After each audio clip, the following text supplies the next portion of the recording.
বন্ধুগণ দেখছেন কত ঝুঁকিপূর্ণ ধস নেমেছিল, প্রাণহানিও গতকালকে হয়েছে এখানে।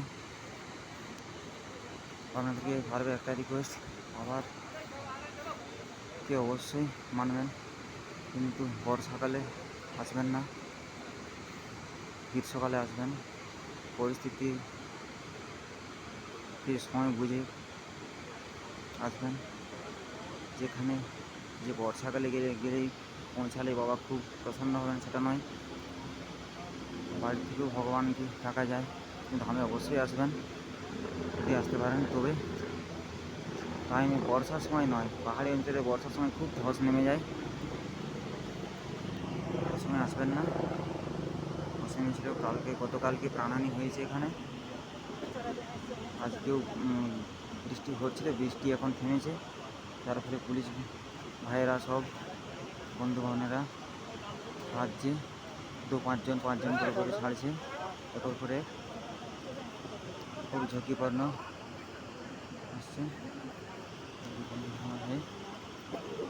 এত ঝুঁকি নিয়ে বারবার ভুল বলছি।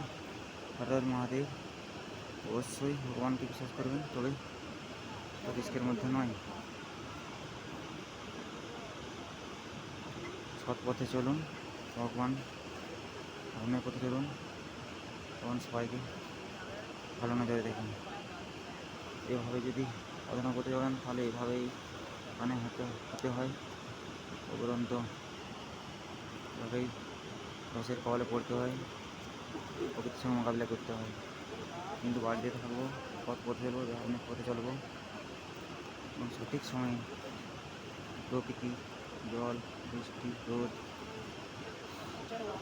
এগুলো নিয়েই তো আমাদের চলতে হয়। কিন্তু দেখে শুনে ভগবান চক্ষু, কান, নাক, মুখ সবাই দিয়েছে, বোঝার জন্য মস্তিষ্ক দিয়েছেন ভগবান। তাই আমরা যদি বুঝের মতো কাজ করি তাহলে এই প্রাকৃতিক কবলের মধ্যে পড়তে হয়। আপনারা এইভাবে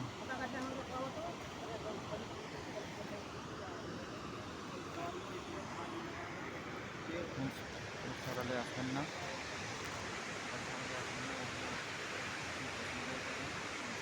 বর্ষাকালের মধ্যে আসবেন না, আপনারা আসবেন না। বিভিন্ন এরকম ধস পুরো রাস্তাতে আসছে।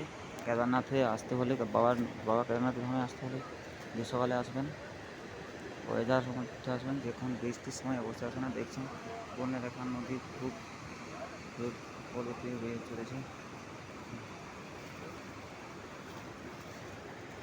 আসুন, হর মহাদেব, হরে কৃষ্ণ, রাধে মাধব, হরে রাম, রাধে গোবিন্দ।